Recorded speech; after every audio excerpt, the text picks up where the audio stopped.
નર્મદા જિલ્લાની સમોડ પ્રાથમિક શાળા દ્વારા 78મા સ્વતંત્રતા દિનની ઉજવણી જિલ્લામાં સૌથી મોટી રેલી યોજાઈ।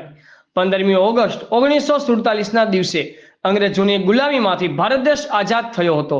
આથી આઝાદીની લડતમાં સફળતા મળી અને સ્વતંત્રતા હાંસલ કરી તેની ખુશીમાં દર વર્ષે સ્વતંત્રતા દિવસની ઉજવણી કરવામાં આવે છે। આ દિવસને ભારતભરમાં રાષ્ટ્રીય તહેવાર તરીકે જાહેર કરવામાં આવેલો છે। પ્રાથમિક ગુપ્ત શાળા સમોડમાં પણ સ્વતંત્રતા દિનની ઉજવણી કરવામાં આવી હતી। સૌપ્રથમ સવારે 7 વાગે દરેક વિદ્યાર્થીઓ અને શિક્ષકોએ સાથે મળી પ્રભાત ફેરીનું આયોજન કર્યું હતું। ત્યારબાદ શાળાના મેદાનમાં ધ્વજવંદન કાર્યક્રમની ઉજવણી કરવામાં આવી। ધ્વજ ફરકાવવામાં આવ્યો અને રાષ્ટ્રીય ગીત ગાઈ અને સન્માન કરવામાં આવ્યું। ત્યારબાદ વાલી સંમેલનનું પણ આયોજન કરવામાં આવ્યું હતું, જેમાં એસએમસીના સભ્યો, શાળામાં ભણતા બાળકોના વાલીઓ, આંગણવાડી કાર્યકરો, વિસ્તારના વડીલ આગેવાનો, મહિલાઓ ઉપસ્થિત રહ્યા હતા। પ્રતિનિધિ કિરણભાઈ પરમાર, આઝાદ મીડિયા લાઈવ, ભરૂચ।